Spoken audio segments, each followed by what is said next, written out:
नमस्ते दोस्तों, थोड़ा सा भावुक हूँ ये वीडियो बनाते हुए। जब इस आंदोलन की शुरुआत की थी, मुझे नहीं पता था कि जो भावना मेरे दिल के अंदर है वो दूसरों के मन के अंदर भी है।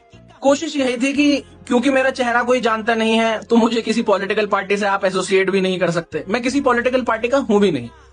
मेरा मानना था किसी आदमी को देशभक्त होने के लिए किसी एक पर्टिकुलर पार्टी का होने की जरूरत नहीं है। भारतीय जनता पार्टी, कांग्रेस, सीजेपी, आम आदमी पार्टी, आप लोग अगर ये समझ रहे हैं ये कुछ एक दूसरे से अलग है, ये कुछ भी अलग नहीं है।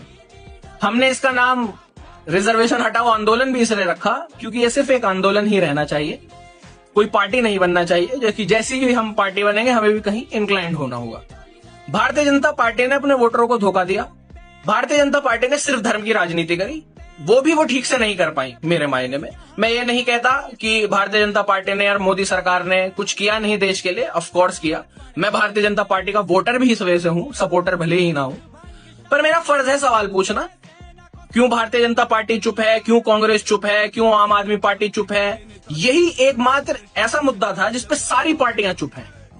कोई इस पे नहीं बोलता। सब लोग एक ही थाली में खाना खाते हैं। लोग सबका पता होता है कि कौन सा पार्लियामेंट में कानून पास होने वाला है, कौन सा नहीं होने वाला, और सिर्फ एक्टिंग करते हैं, जनता को बरगलाने का काम करते हैं।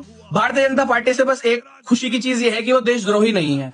राजनीतिक पार्टी जरूर है, देशद्रोही नहीं है कम से कम। अब बहरहाल इतना लंबा भाषण मुझे देना तो नहीं था।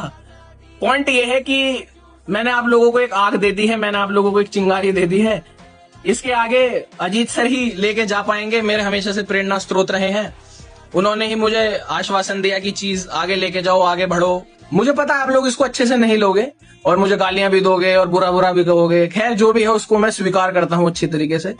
पर इस आंदोलन का कोई चेहरा नहीं है। ये आंदोलन ही सरकार के लिए आईना है। मैं नहीं चाहता कि ये आग रुके, ये जंग रुके, कुछ भी रुके। आप लोग इसको चलाते रहो और जरूर हम उस मंजिल तक पहुंचेंगे जो हमको चाहिए। हमारे साथ और बड़े बड़े लोग भी जुड़ रहे हैं। मुझे अच्छा लगा, उन्होंने मुझे संपर्क करा और जुड़ने की बात कही। तो ये सब लोग जुड़ेंगे। हम तो छोटे लोग हैं, हम तो नहीं इतनी आगे तक लेके जा सकते। ये लेके जाएंगे और आप इन पे भरोसा कर सकते हैं। अजीत सर पे और आनंद सर पे तो आंख बंद करके भरोसा कर सकते हैं। मुझे प्रेरणा जिसने दी है वो आनंद सर ने दी है और अजीत सर ने ही दी है कि किस तरीके से अनबायस्ड रह के भी आप देशभक्त हो सकते हैं। तो इससे हायर नोट पे मैं आपसे अलविदा नहीं कह सकता था। मैं माफी चाहूंगा कि आप लोग मेरा नाम भी नहीं जान पाए, मेरी जाति भी नहीं जान पाए, आप कुछ भी नहीं जान पाए मेरे बारे में। पर आप एक चीज जान गए कि एक छोटा सा फोन, एक नया चेहरा और एक कमरा बहुत होता है अपनी आवाज बुलंद करने के लिए, सवाल पूछने के लिए और ये साबित करने के लिए कि अगर हम देशभक्ति की बात कर रहे हैं तो जरूरी नहीं है कि हम भाजपा समर्थक हों। हो सकता है सिर्फ एक वोटर के तहत हम उन लोगों से पूछ रहे हों। किसी भी तरीके के प्रोटेस्ट में